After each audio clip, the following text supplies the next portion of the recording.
D.C. area for 35 years and never come to a play twice within 1 week until this one. Thank you. My husband and I saw this play on Wednesday, and I had fallen, unbeknownst to me, I had broken my arm, but I wanted to see you so much, I came anyway, and then went to the hospital and the arm was broken. So we wanted to come back today so that I could see you without the searing pain. But what, the question that or really the comment, That was you moaning in the audience on Wednesday night? That was it.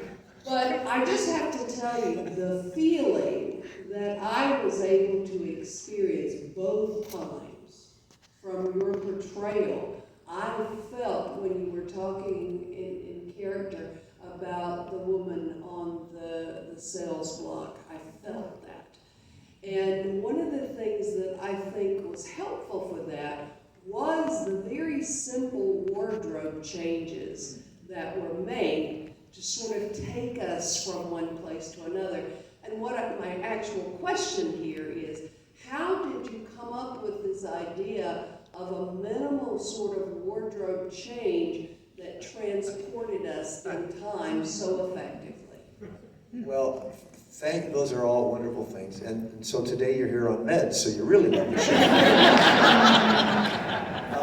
Thank you for coming twice in the same week, and that's a very nice compliment, because there's a lot of wonderful theater in this town, for sure. This guy is, was instrumental and unrelenting about how can we make, especially the early experiences, real as possible. So because we have to get from that moment, this little moment over here by the river with the gentleman with the 12 slaves, starts that, but then it gets cemented by that moment, and then we have this speech about everybody has certain turning points in their lives. And it's funny, you think about that. If you just apply that to your own life, you can think about, I remember the time I decided that I would turn left instead of right, and da-da-da-da. We all have those moments. And you're looking at your husband there, I guess, saying, like, I remember the moment that he said, yeah.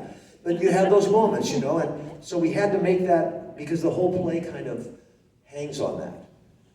And that's maybe license that we took, but certainly Lincoln had an unbelievable devotion and a passion to freeing the slaves that he carried. Where it came from, we chose to make it kind of that the moment, that be the moment. But Jose was just, determined to, and we worked on it so much. And I'm grateful that we did, because I feel it every night. I feel, and the soundscape that comes along with the show that helps just set the mood and the tone. That was also all of him and our beautiful Sarah, who did all of the sound stuff. And they worked.